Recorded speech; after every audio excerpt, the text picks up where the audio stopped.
What's up, everybody? Welcome into another episode of Profit Picks. If you are new, we do always start the show by being transparent. Yesterday, talked about a couple games. I didn't play either of them. Wish I did because they would have been two winners, but didn't do anything yesterday. I did put in a bet for game five. That's all I did yesterday. So nothing to report as far as wins and losses.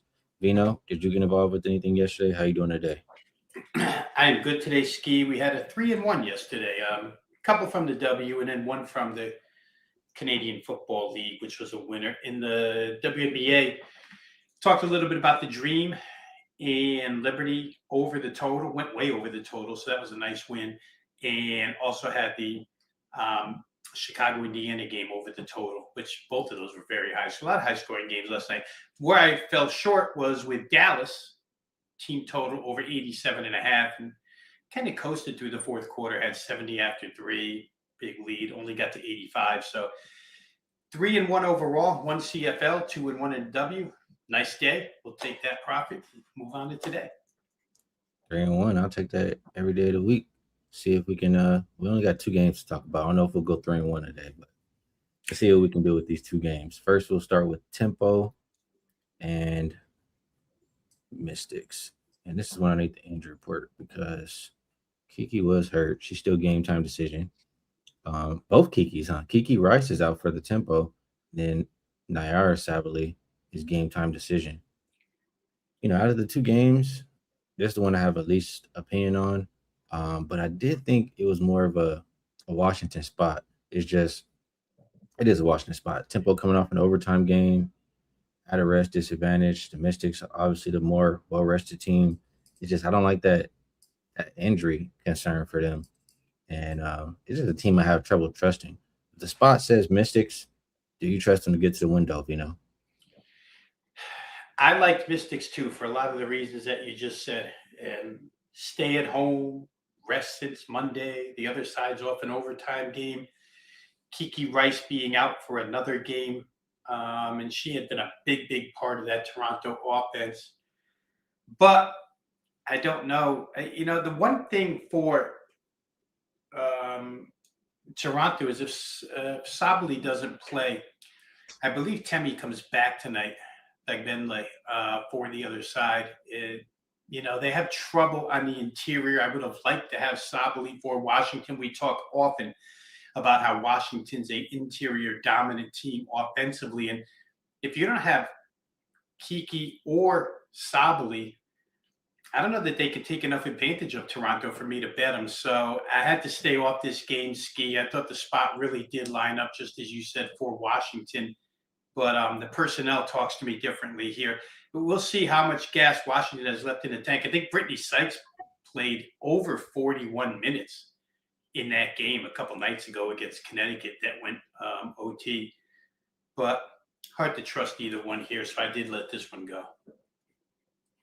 All right, fair enough. Yeah, I think I'm staying away from this game. This next game I'm interested in.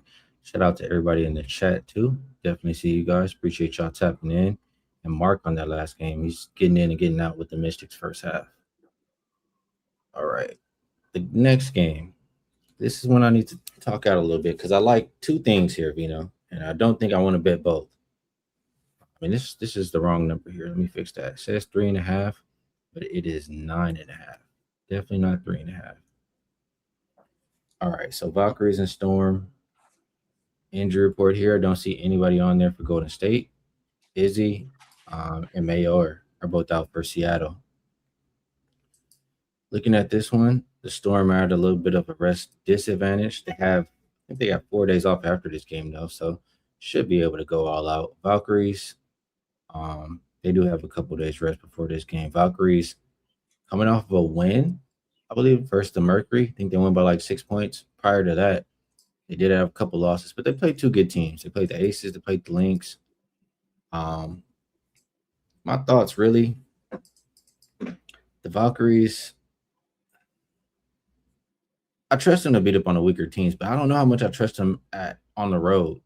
And I think right now, like, how do I say, the Storm, because of that stretch that they were playing, that long stretch they were playing without Malonga and just looking absolutely pathetic, they now have some value on them, similar to how I was saying about the Suns, recently, or the Sun, not Suns, about the Sun recently. I feel the same way here. I feel like they should be able to keep this one within double digits. Now, on that note, um, the Storm, they have been able to protect the three. And that's what the Valkyries really want to do all game, above the break three. Storm have been solid defending that. That's about the only thing they've really done well. So I like to think the Storm can get there. Any thoughts on that, Vino? Or are you looking more at the total?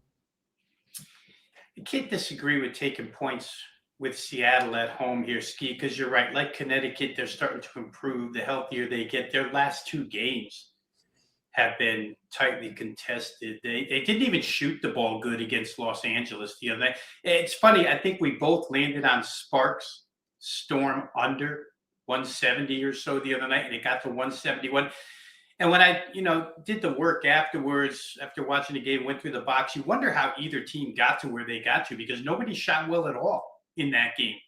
But Seattle's picked up the pace a little bit now with Malonga back. They're playing a little quicker.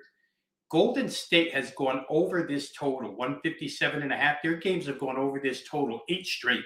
They're 8-0 over this total and pretty well over. I mean, the lowest scoring game of their last 8 is 163. And they played much better defenses than Seattle's. They just shoot the three so well. I don't really worry about them scoring from three. I think they will. They've got so many interchangeable parts. I thought 157.5, to tell you the truth, was too low, Skee, just because Seattle's scoring lately, because Seattle's picked it up a little bit. I know Golden State likes to play slow, but I think my counter to that, again, is that they just continually go over these totals, and they continue to score. And they haven't scored under 79, but one time in their last 10. So 157.5 is a really, really low number. And again, I think it might be based somewhat on Seattle's overall season statistics, not necessarily what's been done lately. And I know for a long time you've been a fan of last 5. Here, I'll just go back to last 2 since Malonga came back. Seattle looks like a different team scoring wise. So for me, it's going to be over 157.5 in this game. I think we can take advantage. And that's the other one I was looking at. I like the over for, all those things you're saying there. What they scored 91, 81 versus Sparks and the Aces. It looked like a whole different team when they've gotten Malonga back. So I agree with that over. If I asked you, what would be your opinion on why this game went from -8 to -9.5? Is that also based on season long, maybe how they're viewing the Storm? Maybe they're not looking at them the past couple games, or is there I would something say specifically you would think to like for the Valkyries? I don't, fundamentally, Ski, from a handicapping standpoint, I don't see any reason not to like the underdog, right? And it happened yesterday too, I think, with Connecticut. The line keeps jumping or going against the Connecticut Sun, and they keep on covering. And I think it's just a product of overall season numbers because the first thing I did when I saw the jump was check the injury report, and there was nothing to shy you away from Seattle. I mean, Ezzy's been out forever, it seems, and they played without her the last 2. So, yeah, I think short answer to your question is just that I think people are basing it on overall season numbers. There's no reason to think. Now, they did play once earlier this year, 91-80, Golden State, in this same building. But that's a long time ago, and it's without the Twin Towers, so to speak, playing together because they were fam, obviously a big part of this resurgence too. So I don't think there's any real reason why, other than Seattle's been bad and people are just fading them.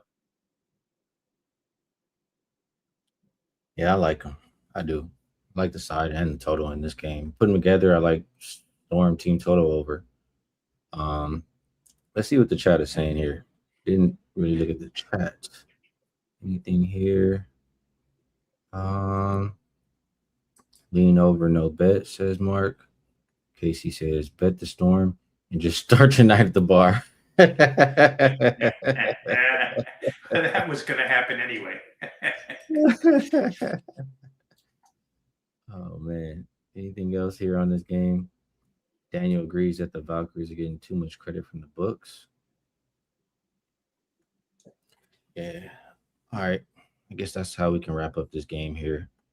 So, um, before we get over or move over to best bets, let's do a little bit of promo like we usually do. We have the buy three, get three free, right? 6 days for $69. You can get with either Rob or myself. That's a good way to check us out. And yeah, I'm gonna just leave it like that. I'm gonna pass it back to you. If there's anything else you'd like to promote, feel free. And if you have a best bet for the show, we'd love to hear it. If you don't, all good. Real quick on promo, basically just what I say every day, Skee, especially when it hits the weekend. Football action is included with my basketball. So there's 6 for 3 days. The price of 3 days and get six, probably a nice way to go. You get more action on the weekend when the football's going on. The UFL is their championship game on Sunday. Pretty good start to the CFL season, 3-1. I will leave a best bet here. We just talked about it, Skee. I'll leave. It's a client play as well, so I will do a double favor to the audience here. I'll let you know what people are paying for today. They're paying for Golden State Seattle over the total. I think we listed the reasons why. It just seems like this is a point in time where we can take advantage of what the odds maker's throwing up there. It's based more on season overview than it is current status. So I like Golden State Seattle to get up and over that 157.5 here tonight. That'll be the best bet for the show. Yeah, I'll double on that. I'll go with the over as well. So Rob and I agree today. That'll be the best bet for the show. Vino, always appreciate you taking the time to cap the games with me. Chat, we appreciate you guys as well. No shows on the weekend, so best of luck, everybody, on all your action. I do have a 5% for tomorrow if you're interested in that kind of a thing. And we'll be back again on Monday. We'll catch you guys then.